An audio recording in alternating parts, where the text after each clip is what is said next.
મને 25 વર્ષ આ થતા દીક્ષા ગ્રહણ મને થઈ ગયું છે. 25 વર્ષ દરમિયાન અમે ઘણી બધી નાની મોટી સમસ્યાનું સમાધાન કરતા કરતા અમે આगे આવ્યા છીએ. कोई પણ शुरुआत सेवा की प्रवृत्ति आप करता हो कि धार्मिक प्रवृत्ति करता हो तो थोड़ा मुश्किल तो आवे, પણ મન મક્કમ રાખીને કોઈ પણ દૃઢ પ્રતિજ્ઞાથી કોઈ પણ વ્યક્તિ ચાલુ કરે એમાં કોઈ પછી સમસ્યા નથી આવતો. મન મક્કમતા હોવું જોઈએ. સદગુરુ શ્રી બિહારી સાહેબના સતલોકવાસી 2006 માં થયા પછી હું આમ 2001 માં અમારા દીક્ષા ગ્રહણ થયેલા છે ફાગણ સુદ પૂનમના દિવસે. એને પછી અમે ઘણી બધી સેવાકીય પ્રવૃત્તિ ધીમા ધીમા ચાલુ કર્યા. પછી ગુરુજી 2006 માં ગુજરી ગયા. સતલોકવાસી થયા, ભંડારા વંડારા કર્યા. પછી અમુક સમયે અમે થોડા ઘણા ટ્રસ્ટી લોકો ઉપર અમે રાહ જોયા કે લોકો શું કરવા માંગે છે. એ લોકો વાતો કરતા રહ્યા પણ ન કામ કઈ કર્યું.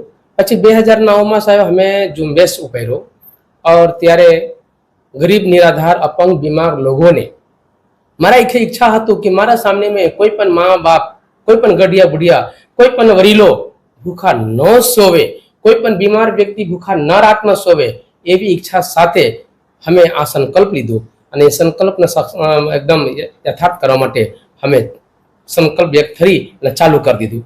જેમાં સાહેબ ટિફિન સેવા અન્નક્ષેત્ર ચાલુ કર્યો. જ્યાં અન્નક્ષેત્ર ચાલુ હોય, જ્યાં અન્નપૂર્ણાનો વાસ હોય, ये अन्नपूर्णा जहां पर बैठता हो, लक्ष्मी माँ बैठता हो, यहाँ कोई प्रकार की कमी न आवे. लोग विघ्न डालवा वाला तो घना समय व्यक्ति आवे, पण आप मक्कम रहो तो कोई पण प्रकार ने तकलीफ न पड़े.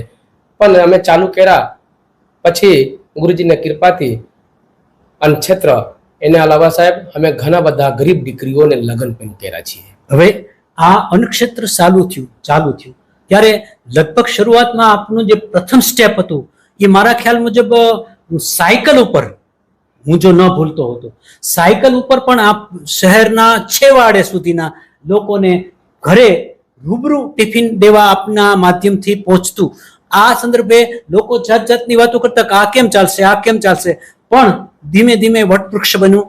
અત્યારે આપ અનેક જઠરાગ્નિ લોકોના જઠરાગ્નિ છે એ શાંત કરો છો અને આપનું આ જે મેસેજ છે એ સમગ્ર સમાજ માટે છે કે અન્નદાન છે.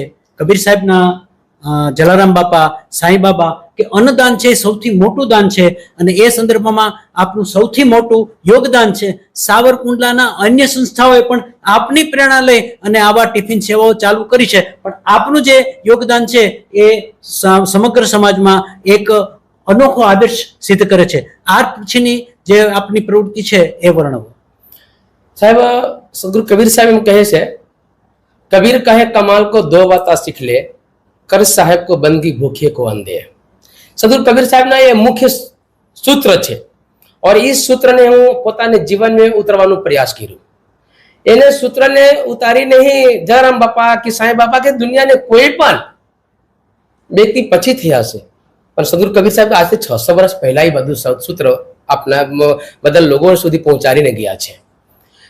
પણ સાહેબ અમે આપે જે વાત કરી કે સાયકલ ઉપર, તો અમે શરૂઆતમાં સાયકલ ઉપર ही પહોંચાડતા. हमारे पास व्यवस्था न होती. कारण एक यह હતું કે જ્યારે અમે ટિફિન સેવા ચાલુ કર્યા તો ઘણા બધા સમાજ के लोग तो જે अनेक प्रकार के प्रश्न करता, પણ એમાં हमारा અમુક ટ્રસ્ટી કે સેવક लोग પણ પ્રશ્ન કરતા और आज પણ કરે છે, પણ અમે એને કોઈ પણ પ્રકારને ધ્યાન રાખ્યા વગર અમે સાયકલ ઉપર ही ટિફિન સેવા ચાલુ કર્યું. એમાં એક हमारा સંત સાગરદાસ સાહેબ હતા. એ બેચારાએ મારા માટે આખું જીવન નિછાવર કરી દીધું અને એ ટિફિન સેવાને કાર્યરત કરવા માટે અનેક પ્રકારની મુશ્કેલીઓ સહન કર્યા, અનેક પ્રકારે એને તકલીફો દેવામાં આવ્યું, પણ એ વ્યક્તિ પાછે ન હટ્યું અને એ મારા વચન ઉપર કાર્યરત રહ્યું અને ધીરે ધીરે સાહેબ ટિફિન સેવા સાયકલ પર કર્યા. પછી થોડા વ્યવસ્થા થયા. પછી અમે એક ટીવીએસ સેક્શન લીધું ગાડી और ટીવીએસ ગાડી લઈ અને પછી અમે ચાલુ કર્યા. પછી ધીરે ધીરે મૂળદાસ બાપાના સેવક લોક यानी कि લોહાર સમાજે એને પણ એને દયા આવી, એને વિચાર આવ્યું મનમાં કે આ સાધુઓ જે છે ગામે ઘરે ઘરે ઠંડીમાં, ગરમીમાં, વરસાદમાં, ચાલુ વરસાદમાં એટલી ઠંડી હોય, यहाँ जाता હોય છે ટિફિન દેવા, તો આપણે એક બધા મળીને એક મૂલદાસ બાપા કે નામે ગાડી આપી. ત્યારે સાહેબ એ ગાડી મને આપ્યું અને એ ગાડી આજ સુધી ચાલે છે. એટલે હું લોહાર સમાજને પણ ખૂબ ખૂબ ધન્યવાદ આપું છું. અને સમગ્ર સમાજ શરૂઆતમાં થોડા સા મને मतलब अस्थिर થઈ ગયા, પણ અત્યારે મને પૂરે સાવરકુંડલા અને આજુબાજુ જેટલા વિસ્તારથી સર્વ માણસ છે બધાને સાથ સહકાર મને મળે છે, એટલે હું એ લોકોને પણ ખૂબ ખૂબ ધન્યવાદ આપું છું. ઓર બીજું વાત એ કે આ ટિફિન સેવા જ્યારે અમે ગરીબ લોકો વડીલો માટે જ્યારે ચાલુ કર્યું તેમાં અમારા એક વેલજી બાપા, સમૂહ બાપા, નેસી બાપા બોમ્બેના હતા. એને પણ મને તનતોર સેવા મારા સાથે કરીને મારા માટે જીવનને છવર કર્યા.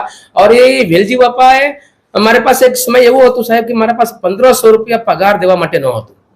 ત્યારે વેલજી બાપા બોમ્બેથી यहाँ આવે और એ અમે રોટી બનાવીએ તો રોટી શેકે, અમે વાસણ સાફ કરી ધોઈ ઘસીએ તો ધોએ. એવી રીતે અમારા કચ્છી ભાનુશાલી સમાજ ને જે સેવક લોક છે એ બધા મને ખૂબ જ સાથ સહકાર આપ્યા છે. અને ત્યારે પણ આમ કહીએ તો પૂરે બોમ્બેથી ही બધું સામાન આપે છે. हाँ, ट्रक भरीने બધું सामान બધું આપે છે અને એ બધું કરે છે મને. मतलब कि आपके सेवक बॉम्बे में भी है, हाँ, और बॉम्बे से भी ये आपकी प्रवृत्ति देखकर आपका जो चलता है संस्था उसमें आर्थिक योगदान दे रहे हैं.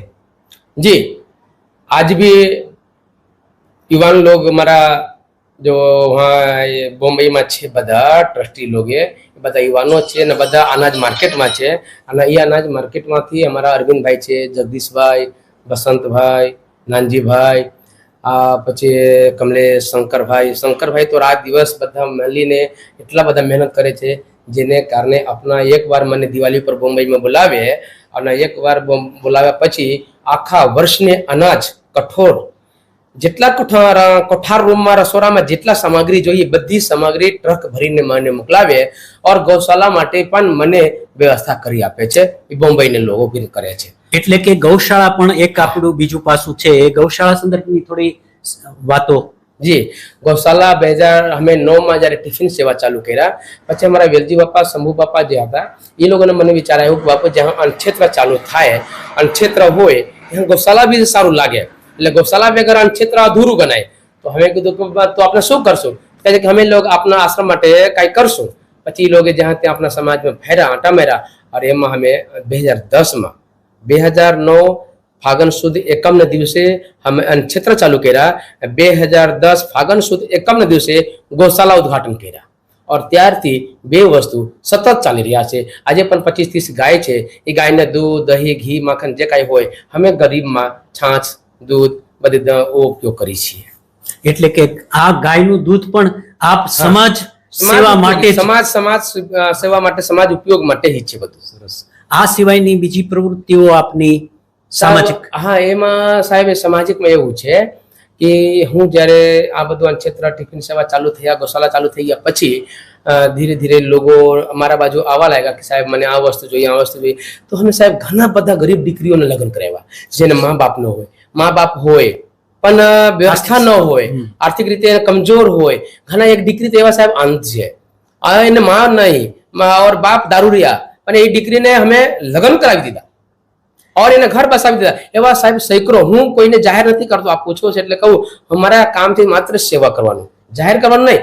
પણ અમે એવા ઘણા બધા દીકરીઓને લગ્ન કરાવ્યા છે, ઘણા બધા દીકરીઓને ભણાવ્યા છે જે ડોક્ટર છે, એન્જિનિયર છે. ઘણા બધા છોકરાઓ મારા અહીંયા ભણીને અત્યારે HDFC બેંકમાં, કોઈ LICમાં, કોઈ એન્જિનિયર છે, સિવિલ એન્જિનિયર છે.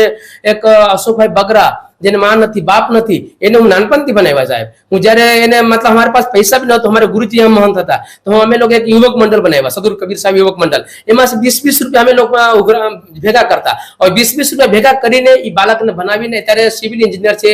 ક્યાં? બોમ્બેમાં. એટલે એનો અર્થ એમ થયો કે આપ વંચિતો, પીડિતો, શોષિતો, દલિતો, જે લોકો આર્થિક રીતે બેસહારા છે, જેનો કોઈ આધાર નથી, જે સર્વસ્વ જગ્યાએ આશા ગુમાવી ગયા હોય, એમનો આધાર છે એ આપ બન્યા છો. અને આપ એવી પણ માનસિકતા ધરાવો છો કે હમ નહીં બોલતે ઉપર વાલા દેખતા હૈ, એમ પ્રસિદ્ધિથી પર રહી અને આપ છે એ સેવા કાર્ય કરો છો. આપના અગણિત સેવા કાર્યો છે એ સમાજમાં પ્રતીતિરૂપ દેખાય પણ છે. અને એ માટે અમારા આગ્રહથી આપે આજે છે એ આ વસ્તુ ઉજાગર કરી છે, જેથી લોકોને ખબર પડે અને અન્યને પ્રેરણા મળે. વિશેષ આ સંદર્ભે આપના ભવિષ્યના પ્લાન સંદર્ભે વાત થોડી. જો સાહેબ આપણે એક બી કહી દઉં કે અમે સેવાકીય પ્રવૃત્તિ વાત ચાલે છે ત્યારે કહું કે કોરોના દરમિયાન આખા દેશ દુનિયા બંધ હતું. हमारे यहाँ वगैरह से बीवी वगैरह से साहब मंत्री નારાયણ મેકાચાર્ય, બધા જ નારાયણ મેકાચાર્ય, બધા જેટલા બી આપણા રાજકીય લોક બધા સાવરકુંડલામાં આશ્રમ में रहता અને અમે રોજના 2200-2500 વ્યક્તિને અમે ટિફિન સેવા ચાલુ કરી। ઘરે ઘરે જ્યાં વ્યક્તિ જ્યાં બેઠા હોય ત્યાં 2200-2500 વ્યક્તિને રોજ। પછી એને અલાવા સાહેબ તાવતી વાવાઝોડામાં કેવો પરિસ્થિતિ હતું એવી પરિસ્થિતિમાં પણ હું રોજના 1200-1500 વ્યક્તિને ભોજન બનાવી દવાખાનામાં રાત્રે 12 વાગે ફોન આવે, સાહેબ એટલા વ્યક્તિ આ ગામથી વ્યક્તિ મરી ગયેલા છે, એને લાશ લઈને આવ્યા છે, એને એટલા પરિવાર છે।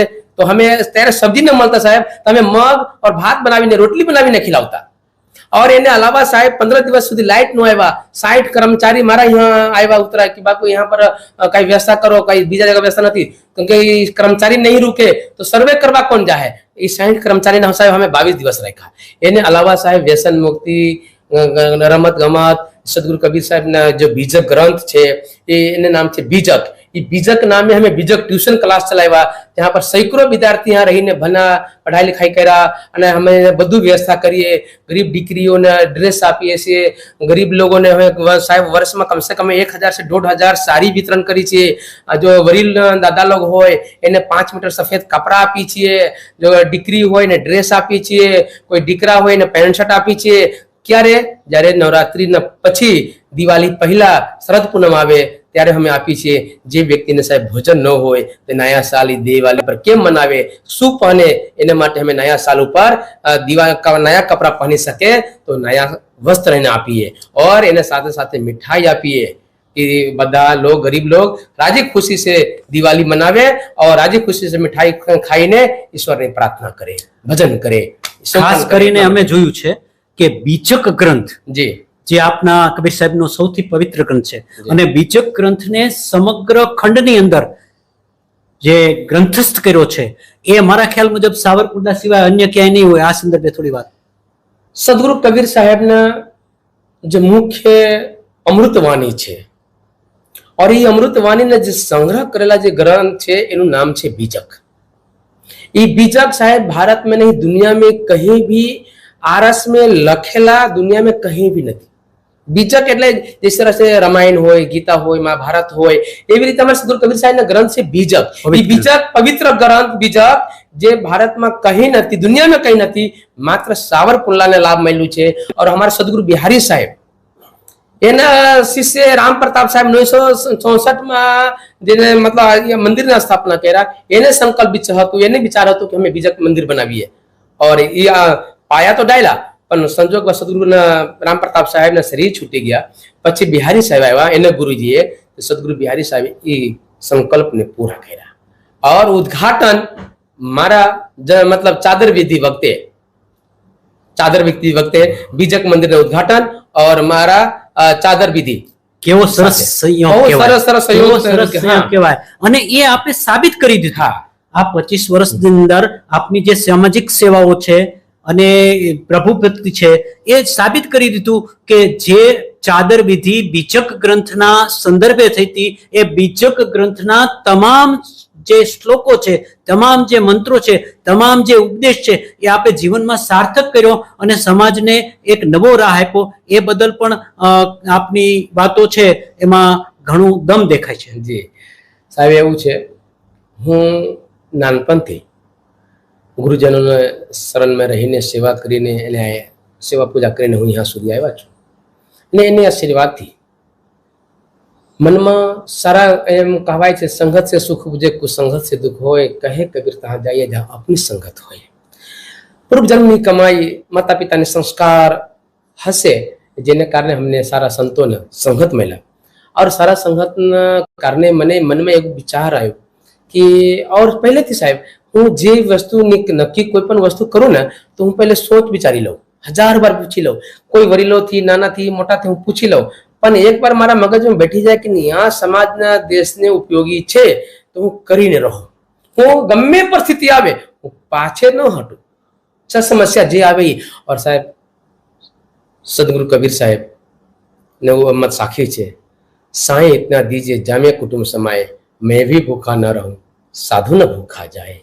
परमात्मा से ईश्वर से सिर्फ इतना ही प्रार्थना करूं, हे परमात्मा हे ईश्वर મને એટલી શક્તિ આપજો, એટલી તાકાત આપજો જેનેથી હું ખાઈ શકું, મારા આવેલા આશ્રમમાં કોઈ પણ સાધુ સંતો આવે એ ભૂખા ન જાય और હું આપના માત્ર સ્મરણ કરતા રહું, પ્રાર્થના કરતા રહું, બસ એટલે મને શક્તિ આપજો.